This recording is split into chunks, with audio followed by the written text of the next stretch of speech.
Pedras preciosas. As lições a nós ministradas por meio da vida de Jacó dizem respeito à disciplina do cristão pelo Espírito Santo. É ela que abre espaço em nossa vida para Cristo se revelar. Essa disciplina tem a ver não com o nosso velho homem e sua condição pecaminosa, mas com nossa força natural, a força do eu. Antes de sermos salvos, ela forma uma coisa só e não conseguimos distingui-la, mas no cristão ela se discerne com clareza nas Escrituras.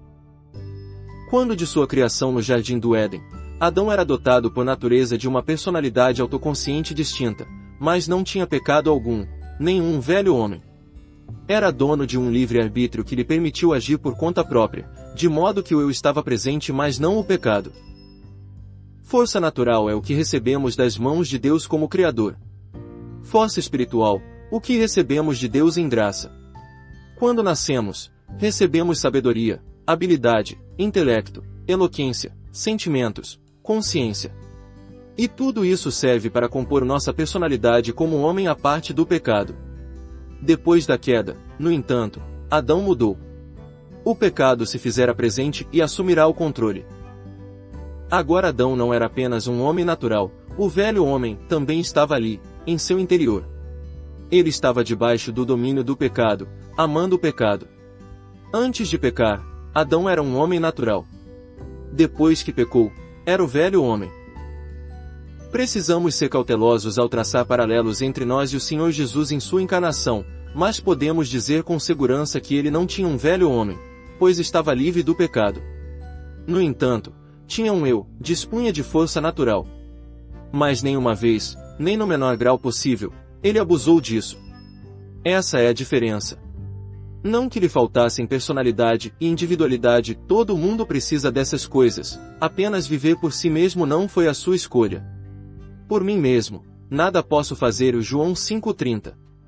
Era essa a avaliação que Jesus fazia da inutilidade do esforço humano natural à parte de Deus. Assim, podemos compreender a razão de ele ter dito sobre nossa aptidão para dar frutos espirituais, e sem mim vocês não podem fazer coisa alguma, João 15,5.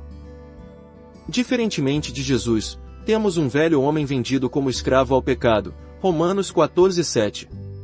É ele que precisa ser tirado do caminho, e como vimos, Deus fez isso na cruz, em Cristo. Todavia, esse é apenas o início do problema de Deus conosco, pois ainda precisa tratar do nosso homem natural.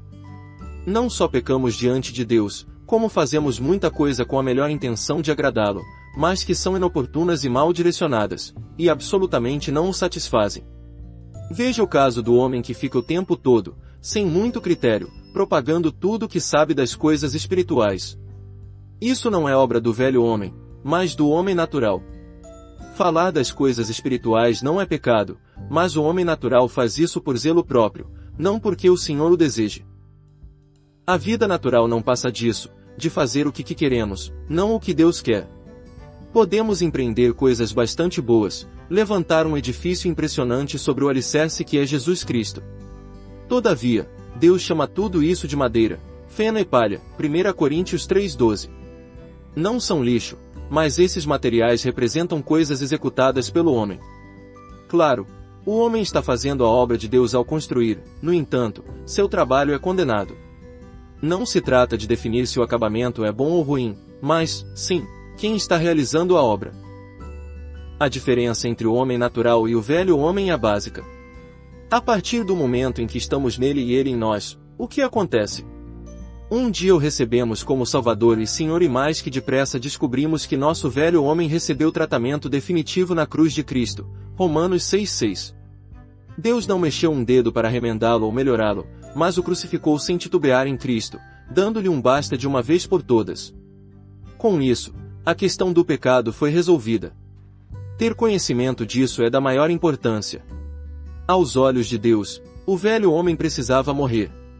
Então nossos olhos se abrem, e raia em nós a verdade de que ele já está morto em Cristo, e de que o próprio Cristo é a nossa vida habitando em nosso interior, revestindo-nos de poder, tornando-se tudo para nós. Uma tremenda descoberta. No entanto, junto dessa nova vida interior, permanece dentro de nós o homem natural, a natureza humana boa, honesta e digna que deseja agradar a Deus. E o que Deus encontra em Jacó?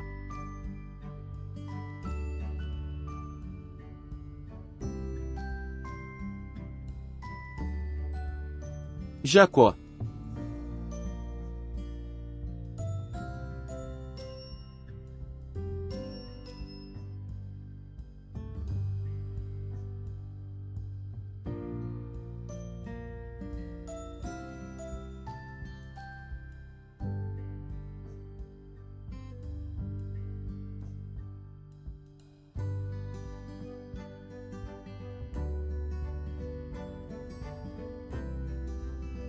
As tratativas de Deus com o homem Jacó têm a ver com a questão de ele, homem, satisfazer a vontade divina. Jacó estava interessado nisso acima de tudo, não em pecar. Sabia que Deus dissera a seu respeito, e de seu irmão, o mais velho servirá ao mais novo. Gênesis 25:23. Por conseguinte, Jacó determinou-se a cumprir tal condição. Usou meios humanos para alcançar o desfecho divino, pois estava concentrado nas coisas espirituais e em satisfazer a vontade de Deus. Só que cometeu o erro básico de executar essa tarefa à sua maneira. Deus não só odeia o pecado do homem, como não tem espaço para o homem natural. Além de nunca pecar, nosso Senhor Jesus nunca dependeu de si mesmo para praticar o bem na verdade, para fazer absolutamente tudo. O tratamento dispensado por Deus ao nosso homem natural é designado para nos conduzir ao lugar que o próprio Cristo escolheu tomar para si. Por natureza, somos tão fortes, tão capazes de pensar, planejar e realizar, que Deus precisa nos levar a um lugar de fragilidade, um lugar em que não conseguimos pensar, planejar ou realizar nada separados dele. Como acabamos de dizer, nada nunca é feito para o velho homem, ele morreu em Cristo. Mas alguma coisa é feita para o homem natural. Ele não recebe nenhum remendo, é verdade, está fragilizado. Aos poucos, vai sendo incapacitado. Passo a passo, o espírito debilita nossa vida natural até que, enfim, por meio de um último e drástico toque divino, ficamos como mortos na sua presença. Mas para quê? A fim de nos mostrar o quê? Para levar-nos onde? Vimos que estou em Cristo, conduz a Cristo em mim, o fato exterior a outro interior, ambos consumados por Deus. De igual modo, a disciplina progressiva do Espírito por meio das circunstâncias externas leva à formação de Cristo em nosso interior pelo mesmo Espírito, Gálatas 4:19, a fim que vivamos, em um novo sentido, uma vida derivada do Senhor. Na figura de Isaac, temos Cristo concedido a nós para que possamos dizer, nas palavras de Gálatas 2:20, já não sou eu quem vive, mas Cristo vive em mim. Na figura de Jacó, temos Cristo sendo forjado em nós, de modo que a vida que agora vivo no corpo, vivo-a pela fé no Filho de Deus. É trabalho do Espírito Santo formar Cristo em nós dessa maneira. Deus lida com o homem natural para que Cristo seja entretecido em nós e manifestemos o fruto do Espírito. Gálatas 5:22. Hebreus 12:5-11 fala sobre o castigo amoroso infligido pelo Senhor. Pai do nosso espírito, Deus lida conosco como filhos. Faz isso para nosso proveito, a fim de que possamos ser participantes da sua santidade. Claro, isso é muito diferente de 1 Coríntios 1:30, em que fica evidente que Cristo é a santidade. Aqui em Hebreus 12, por meio de provação e sofrimento, passo a ser participante de sua santidade. Trata-se de algo construtivo. Há alguma coisa sendo forjada em mim. O sofrimento atroz está produzindo fruto de paz, fruto gerado pelo Espírito de Deus sem nenhum esforço. O que quero dizer com isso? Peguemos um exemplo que já utilizamos. Nossa natureza humana se deleita em expor as próprias experiências espirituais. Falamos sem parar do que o Senhor nos tem ensinado sobre a libertação do pecado, não me refiro aqui a testemunho, que é assunto bem diferente, e então aquilo que afirmamos ter enfim sido tratado em nós acontece outra vez. Ficamos arrasados.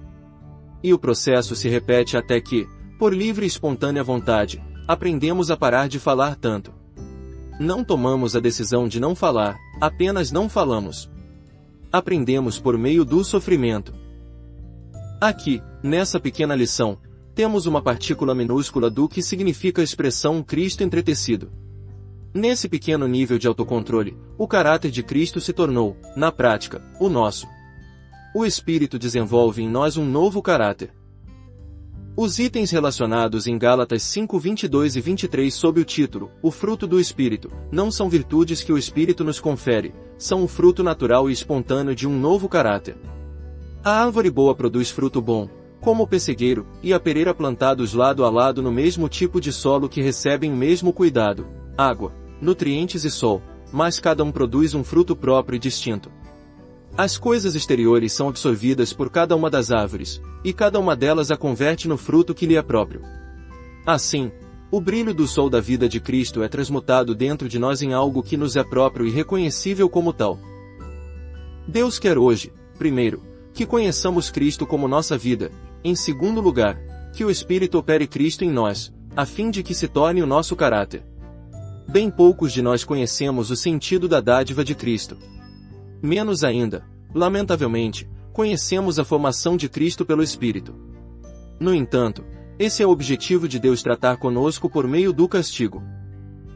Quando conhecemos alguns santos em idade avançada que passaram longos anos de disciplina e talvez de sofrimento debaixo das mãos de Deus, encontramos uma profundidade de medida espiritual, uma semelhança com Cristo, que demonstra a realidade e profundidade do quanto Cristo tem sido forjado dentro deles. Isso é coisa que falta aos jovens, pois, claro, essa formação exige tempo. Não só a vida deles, mas o alicerce de seu caráter, passa a ser Cristo. Isso é, podemos dizer, produto do Espírito. Alguns de nós são muito capazes, aptos a fazer qualquer coisa. Outros são impetuosos, prontos a agir por Deus de imediato, impacientes com qualquer demora. Pedro era assim. Deus não o aperfeiçoou, mas o tocou e o enfraqueceu, e então trabalhou Cristo dentro dele. Com isso, tempos depois, encontramos em Pedro não só uma nova vida, mas um novo homem. Paulo também foi alguém que teve Cristo forjado em seu interior por meio da prova do tempo. Aprendi a adaptar-me a toda e qualquer circunstância, Filipenses 4:11, diz ele, e o contexto se refere à vontade física. Por meio dessa experiência, que levou tempo, houve uma mudança progressiva, mas bastante inequívoca em seu caráter. É disso que nós também necessitamos, não só da substituição da vida onde não sou mais eu, e sim Cristo, mas de vidas transformadas. Claro, não podemos ter a segunda sem a primeira, mas com certeza Deus deseja a segunda, Ele quer uma transformação real em nós. Aconteceu essa transformação real em Paulo, não apenas uma mudança doutrinária. Em 1 Coríntios 7, constam alguns versículos em que Paulo fala sobre si mesmo, expressando opinião exclusivamente pessoal, digo, porém, isso como que por permissão, e não por mandamento. 7:6, Almeida Revista e Corrigida. Aos outros, eu mesmo digo isto, não o Senhor. 7:12. Quem se atreve a falar assim? Contudo, Deus o inclui em sua palavra, dou meu parecer como alguém que, pela misericórdia de Deus, é digno de confiança. 7:25. Operou-se a formação de Cristo nele, e o que alguém assim diz é valioso aos olhos de Deus, mesmo que nas próprias palavras. Paulo foi um vaso para as palavras de Deus, pois também conseguia dizer dou este mandamento, não eu, mas o Senhor. 7:10. Todavia, nesses outros exemplos ele fala com base no tratamento dispensado a ele por Deus e em sua unidade de coração com o Senhor. Com isso, Deus pode confirmá-lo. Só aquele que conheceu a formação do Espírito pode dizer, como Paulo, tornem-se meus imitadores, como eu sou de Cristo. 1 Coríntios 11:1. Se outro homem dissesse isso, nós o consideraríamos dono de perigosa arrogância, mas somos obrigados a reconhecer o poder de Deus naqueles em quem o Espírito forjou sua obra de formação. E essa obra de formação é fundamental para o cristianismo. O mandamento de Jesus em Mateus 28:19 orienta, portanto, vão e façam discípulos de todas as nações. Quem crê, recebe salvação, mas isso não basta, não é o objetivo final. O discípulo aprende, e sua vida é trabalhada pelo treinamento e a disciplina. Esse é o ministério do Espírito Santo. A questão da qualidade de vida é expressa em linguagem figurada do início, meio e fim da Bíblia. Em Gênesis 2:12, lemos, o ouro daquela terra é excelente, lá também existem o bdélio e a pedra de ônix. Em 1 Coríntios 3:12-13, Paulo revela, se alguém constrói sobre esse alicerce usando ouro, prata, pedras preciosas, madeira, feno ou palha, sua obra será mostrada, porque o dia trará a luz, pois será revelada pelo fogo.